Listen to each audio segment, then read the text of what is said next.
Ngayong araw nga po ay panibagong kwento na naman ang mabubuo sa araw kong to kasi nga po ay magtitinda nga po ulit ako ng sorbetes. At syempre ako nga po pala muna to si Rodel, isang batang sorbetero at isa rin ako sa mga batang nangangarap na magtagumpay sa buhay. Kaya naman po ngayong araw ay samahan nyo nga po ulit ako magtinda ng sorbetes. Yo, ako si Rodel, mahirap pero may pangarap. Ngayong araw nga po ay samahan nyo nga po magtinda ng sorbetes. Nandito nga po ulit ako ngayon sa Lakuan ko at dito nga po magtitinda ng sorbetes ngayong araw. Dito nga po to sa Bistikville. Pero ngayong araw ay hindi nga po ako dito sa mismong Bistikville magtitinda ng sorbetes. Sa katabi nga po nitong lugar na tinatawag na Looban. Doon nga po magtitinda ng sorbetes ngayong araw at doon din ako mag-vlog kasi nga po ay marami rin po nagre-request sa akin na mag-vlog nga daw po doon sa lugar nila. Kaya ngayong araw ay doon nga po mag-vlog kasabay nga po sa pagtitinda ng sorbetes. Kaya samahan nyo nga po ako pumunta doon. Pero bago nga po ang lahat, ipapakita ko nga po muna sa inyo yung flavor ko ngayong araw. Paubos na nga rin po itong sorbetes sa paninda ko. So yun nga guys, no, paubos na yung sorbetes ko ngayon. Kaya tara, samahan nyo ako, ipaubos na to. So yun, pagkatapos ko nga po makabit yung payong ko at mapakita ko nga po sa inyo yung flavor ko ngayong araw, agad na nga rin po ako umalis dito sa Bistikville. At papunta na nga rin po ako nito ng Looban at doon na nga rin po ako mag-vlog at doon ko na nga rin po papaubos yung sorbetes ko. So yun, nakapasok na nga po ako dito ng Looban at shoutout nga sa mga batang to, nakita pa ako dito, shoutout ko nga raw sila sa vlog ko, kaya naman shoutout nga sa inyo. Dito nga po, lumiko na nga po ako, papunta na nga po ako nito ng kabilang iskinita, doon nga po ako magtitinda ng sorbetes kasi nga po dito wala nga po masyadong tao. Kaso nga lang po nung nakarating na nga po ako dito sa kabilang iskinita, wala nga rin po katao-tao. Siguro nga po sa sobrang init nga lang po ng panahon kaya nga po wala masyadong tao dito. Kasi nga po pag pumupunta nga po ako dito sa iskinita na to ay marami nga pong batang naglalaro. Pero ngayon ay wala nga pong katao-tao pero susubukan ko pa nga rin dito magtinda ng sorbetes kaya agad na nga rin po ako nag-bell dito.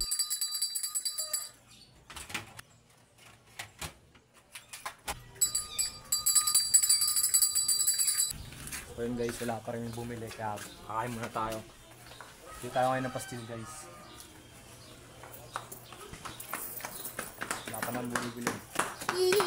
So yun, pagkapwesto ko nga po dito ay wala po talagang bumili sa akin ng sorbetes kaya dito kumuha muna ako ng pera ko para pambili nga po ng pastil. Pastil guys.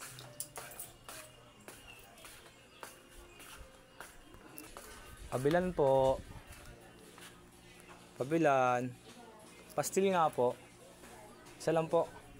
So yun, dito nga po ay bumili na nga po ako ng isang pirasong pastil. Sa mga gusto nga po magpastil dyan ay dito nga lang po to sa may Looban. Sobrang solid nga po pala dito ng pastil nila guys. Dito na nga rin po ako lagi nagtatanghalian dahil sobrang dabis po talaga. Subukan nyo guys, promise hindi kayo magsisisi. At so yun nga po, dito nga po ay nakuha ko na nga po yung pastil kaya agad na nga rin po akong bumalik sa sidecar ko. So guys.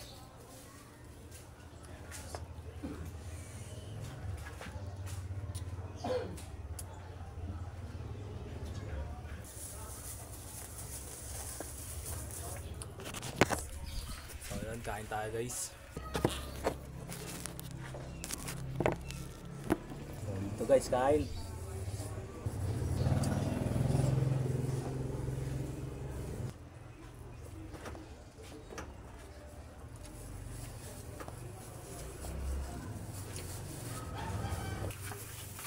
Punta tayo guys, sold.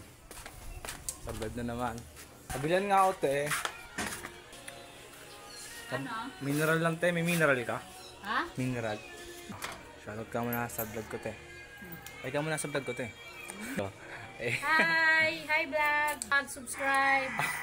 Subscribe. Ano ba yan? Oh. Shoutout kila ate guys.